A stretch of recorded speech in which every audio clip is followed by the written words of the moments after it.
సత్యం ఎప్పుడు అర్థమవుతుంది? ఆటోమేటిక్గా దేవుని వాక్యం ఒక సేవకుడు బోధిస్తున్నాడంటే అవును సత్యం అని ఇక్కడ హృదయంత మనస్సాక్షితో పాటు ఏమవుతుంది, ఇది సత్యము అని ఏం చేస్తుంది, నీలో ఒప్పుదల కలుగుతుంది.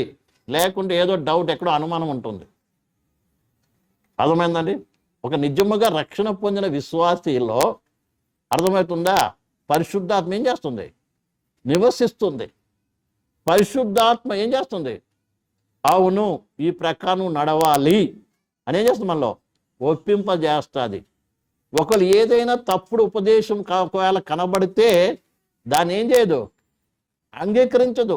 ఏదో రకంగా మనలో ఏమవుతుంది, ఒక అసమాధానం, అసహనం మనలో వస్తుంది. ఇది ఎక్కడో పొరపాటు ఉంది ఈ వాక్యము అని ఏమవుతుంది. ఏ రకంగా అయితే మనము మంచి ఆహారం తిన్నప్పుడు మనకు ఆరోగ్యకరంగా మంచిగా ఉంటుంది, అది ఏదైనా కాని పదార్థం మన నోట్లో పడి కడుపులోకి వెళ్తే ఎలా ఉంటుంది, ఏదో రకంగా ఉంటుంది, అంతే కదా.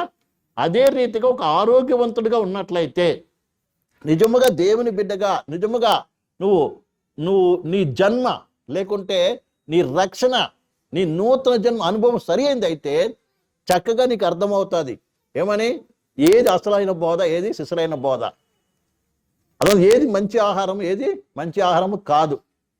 అది రెండో విషయం ఇంకొకటి కూడా అర్థమవుతుంది. ఇప్పుడు ఇదే వాక్యం చెప్పబడుతుంది యోహాను రాసినటువంటి సువార్త.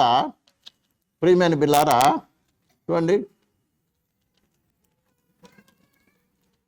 7వ అధ్యాయము 17వ వచనం, 7:10. ఎవడైనను ఆయన చిత్తము చొప్పున చేయ నిశ్చయించుకొని ఎల్లా ఆ బోధ దేవుని వలన కలిగినదో లేక నా అంతటి నేనే బోధించున్నానో వాడి తెలుసుకొనును. రెండోది ఏది అసలైన బోధ, దేవుని ఆత్మ ద్వారా దైవ చిత్తానుసారంగా పరలోకం నుంచి పంపబడిన వాని యొక్క బోధ ఏది, లేక సొంత బోధ ఏది అని ఎవరికి అర్థమవుతుందంటే, నీవు హృదయపూర్వకంగా నేను దేవుని చిత్త ప్రకారం నడవాలి, నేను దేవుని చిత్తాన్ని నెరవేర్చాలి, దేవుడు ఏ ఉద్దేశము చేత ఏ సంకల్పము చేత నన్ను ఏం చేశాడు, సృష్టించుకున్నాడు, రక్తం పెట్టి కొనుక్కొని అలా నూతన జన్మ అనుగ్రహించి నన్ను తన బిడ్డగా చేసుకున్నాడో ఆయన ఉద్దేశమైన సంకల్పాన్ని మాత్రమే నా జీవితం నెరవేర్చబడాలని ఎవరి యొక్క మనసులో అయితే ఆ ఆశ కోరిక ఉంటుందో, లేదా దేవుని చిత్త ప్రకారం నడవాలని ఆశ ఉంటుందో వారికి ఏమవుతుందంట, బోధ అర్థమవుతుందంట. నమ్మడం అర్థమవుతుంది. ఏమర్థమవుతుంది, బోధ. ఏ బోధ, దేవుని బోధ ఏది, సొంత బోధ ఏది అని అర్థమవుతుంది. నమ్మడం అర్థమవుతుందండి. లేకుంటే నీకు అర్థం కాదు. ఎవరైనా ఒక వాక్యం చెప్తున్నారంటే ఇది ఎక్కడి నుంచి వస్తుంది, దేవుని ఆత్మ ద్వారా వస్తుందా, దేవుని చిత్తానుసార బోధ అయినా లేదా సొంతంగా బోధిస్తున్నాడా? ఇదన్నా కల్పిత బోధలు చాలా ఉన్నాయి, వాళ్ళు ఇందులో నుంచే బోధిస్తారు. కానీ ఆ బోధన అర్థం చేసుకుని ఏం చేయాలి, నిజముగా దేవుని చిత్త ప్రకారం నడవాలని కోరికున్న వాడికి ఇది అర్థమవుతుంది, అందరికీ అర్థం కాదు.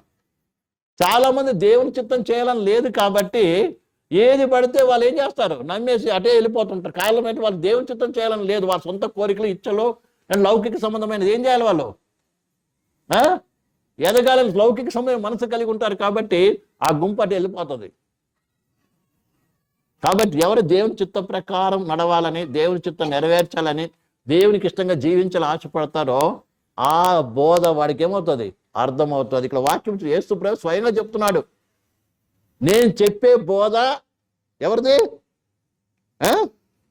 చెప్పండి, ఎవడైనా ఆయన చిత్తమున చేయ నిశ్చయించుకునేలా ఆ బోధ దేవుని వలన కలిగినదా లేదా సొంతంగా చెప్తున్నానా, అది అర్థమవుతుంది. యేసయ్య చెప్తున్నాడు. యేసయ్య చెప్పిన బోధ స్వయం సొంతంగా చెప్పలేదు. ఏం చెప్పాడు, తండ్రి వలన వినినదే చెప్తున్నాను, తండ్రి వలన చూచిందే చెప్తున్నాను, తండ్రి వలన ఏం చేది ఏదైతే నేను పొందుకున్న దాన్ని మీకు చెప్తున్నానని చెప్పాడు ప్రేమలారా. కాబట్టి ఈ విషయం పరిశుద్ధాత్మ కూడా ఏం చెప్తుంది, దేవుని వాక్యం పరిశుద్ధాత్మ మీకు వచ్చినప్పుడు నాలోని వాటిని తీసుకొని మీకు బోధిస్తాడు, సొంతంగా బోధించాడు. ఏ బోధ అయితే తన్ను తాను హెచ్చించుకుంటారో, తన్ను తాను పొగడుకుంటారో, తన్ను గురించి చెప్పుకుంటారో అది దేవుని నుంచి వచ్చిన బోధ కాదు. ఇది బాగా అర్థం చేసుకోవాలి. ఎందుకంటే యేసు ప్రభు స్వయంగా తన గురించి తాను గొప్ప చెప్పుకోలేదండి. ఎప్పుడు నా తండ్రి నా తండ్రి నా తండ్రి అన్నాడు. అలాగే పరిశుద్ధాత్ముడు కూడా దేవుడు నాకు వచ్చినప్పుడు ఏం చేస్తున్నాడు? సర్వసత్యమును నడిపిస్తాడు. రెండోది ఏం చెప్తాడైనా? నాలోని వాటిని తీసుకొని ఉంది కదా అక్కడ చూడండి, తెలుసా మీకు? ఏదో తీయండి అన్నమాట. 14వ అధ్యాయము 26వ వచనం చదవండి.